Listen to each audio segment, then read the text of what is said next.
Hello everyone, my name is Twinkle. I'm starting a new biology chapter for you, that is cell, the structural and functional unit of life. Okay, Robert Hooke is a scientist who discovered the cell. That was in 1665. Actually, that was a dead cell. It was not a living cell. He discovered the cell from cork. Cork is a non-living material and a plant. Anton von Leeuwenhoek is a scientist who discovered the living cell actually. Okay, so what do you mean by a cell? Many times we are hearing the term cell from our lower standards itself. So here the heading of the chapter itself, a cell, the structural and functional unit of life. Why we are considering or calling cell as a structural and functional unit of life? So there are so many reasons for that. The first reason is that cell is the building block of all living organisms. Means every organisms are made with cells. Without cell, no organism will be there. Like the brick in a wall, we all are made with different kinds of cells. And there are so many life processes are taking place in our body, like respiration, digestion, reproduction, like that. So all these life processes can be carried out in a single cell. Okay, so that's why we are calling it as the functional unit of life. Okay, so in the structure, without cell, no organisms will be there, and all the life processes are carrying out in a single cell. And the cells are basically alike in chemical composition and metabolic processes. So the chemical composition of a cell and the metabolic processes which are carrying out in a cell are almost similar. Then all living beings arise from a pre-existing cell. Without a cell, no organism can become. Without a pre-existing cell, all organisms are coming from a pre-existing cell. And as I told you, all organisms are made with cells actually. So the number of cells present in an organism is going to be different. We can see there are so many organisms which has got only one cell. Means one cell is working or functioning as an organism. That kind of organism is known as unicellular organism. Unicellular means one cell organism, that is known as unicellular organism. For example, amoeba, paramecium, bacteria, all these type of organisms are unicellular in nature. The next type is that many cells. Many means multicellular organism. Okay, multicellular organism is composed of many cells. For example, all kind of plants, all kind of animals are coming under multicellular organism. And the size of the cell. The size of the cell is also going to be different in different kinds of organisms. Which one is the smallest one? Smallest cell is mycoplasma. The longest cell is nerve cell. Nerve cell means a neuron which is present in our body. And the largest cell is ostrich egg. Okay, and in all eggs you can see that the white and yolk will be there, the yellow part will be there. Actually the cell is a yolk, means the yellow part is a cell, and the white material which is around the yolk is the nutrition material that is giving the food supply for the developing fetus actually.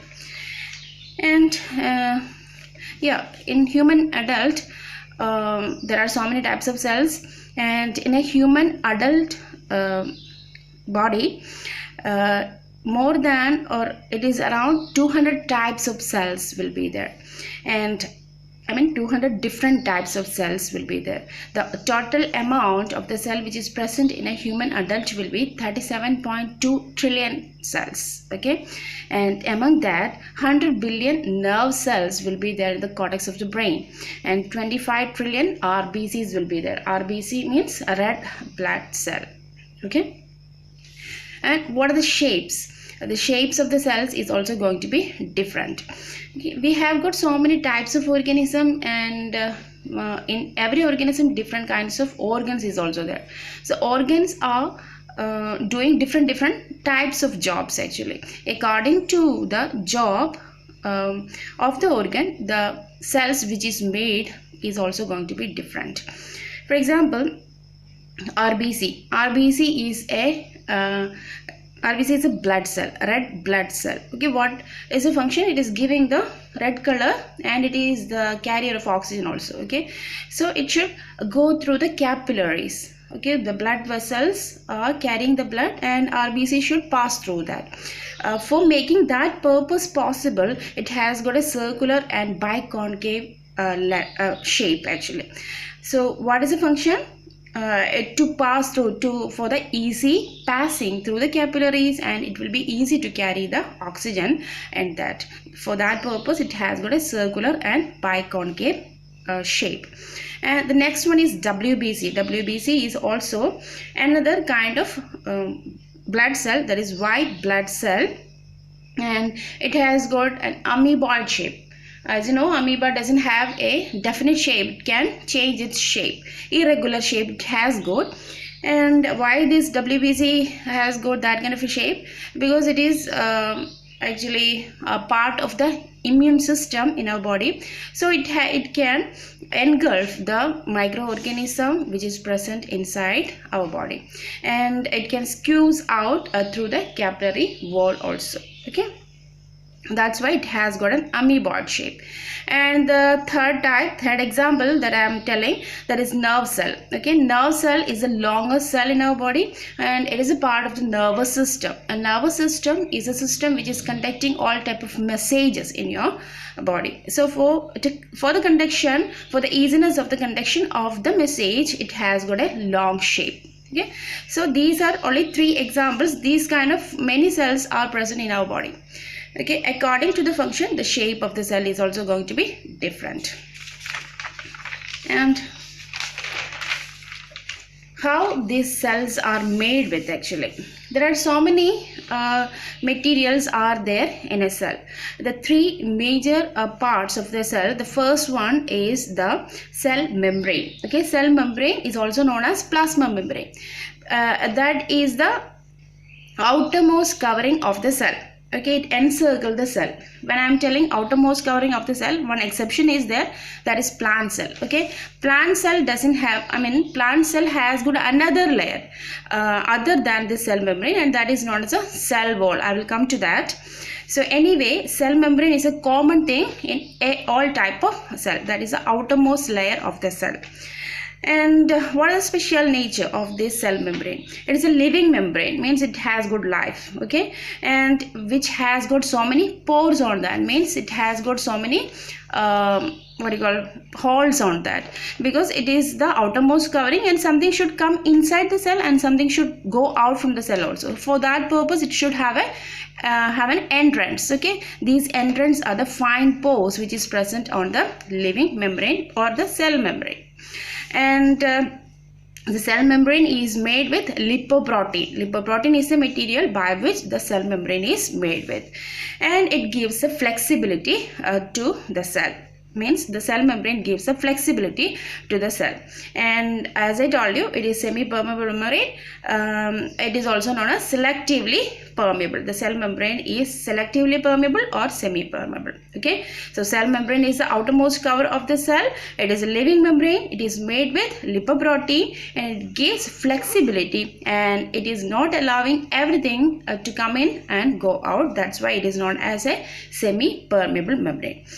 And as I mentioned you before, the plant cell, in the case of plant cell, the outermost layer is not the cell membrane, but it has got extra cover, and it is known as cell wall.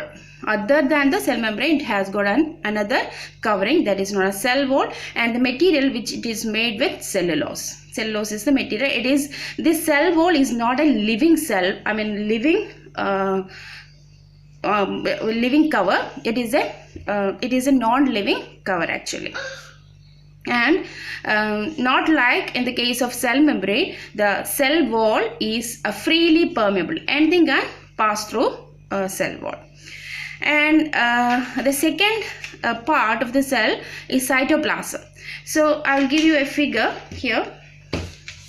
See, this is a figure of a common cell. This boundary, this is what? This is the cell membrane. Okay, this is a cell membrane, and inside the cell you can see a circular portion here or a spherical portion here. This is the nucleus. Okay, the nucleus is a control unit of the cell. All the functions are taking place in the cell is controlled with the nucleus, and the portion in between the nucleus and the cell membrane is known as a cytoplasm. Okay, this is a cytoplasm, and you can see so many colorful materials here, right? All these things are the materials here, and these all are actually the cell organelles, and different kinds of cell organelles are here, like mitochondria, ribosomes, endoplasmic reticulum, so Golgi apparatus. Okay, all these are the different kinds of organelles here. We will go through that later. Anyway, this material is known as, means the material which is in between the nucleus and the cell membrane is known as a cytoplasm, and the portion excluding the cell organelle of the cytoplasm is known as cytosol. Excluding the cell organelles is known as what? Cytosol. It is a liquid-like portion. And the center part, that is the main part of a cell, that is a control center of a cell, that is a nucleus, and the nucleus is also having a covering, and this is a double membrane covering of the nucleus, and this is known as a covering layer of the nucleus is known as nuclear membrane. And nuclear membrane, like in the case of cell membrane, it also having some pores on that is known as a nuclear pore. Okay, nuclear pore.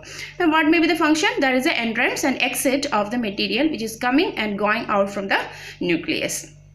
And you can see so many network like portion here, and this is actually the chromatin fiber which is present inside. And chromatin fiber means the genetic material. Actually, at the time of the cell division, it is going to be condensed and shortened to form the chromosomes. Chromosomes are responsible for the characters of organism. Okay, so these are the main three parts of the cell. And as I told you, this is an animal cell it is. And in the case of a plant cell, you can see, I'm not sure that it is clear. Yeah, you can see that an extra covering, 2 layers will be here on the plant cell. The first one is a cell wall. Inside the cell membrane will be there. So the cell, and it has got the animal cell and plant cell has got some difference in between. All the difference of these two cells and what are the different kinds of cell organelles, all these things I am going to take in the next class. Thank you.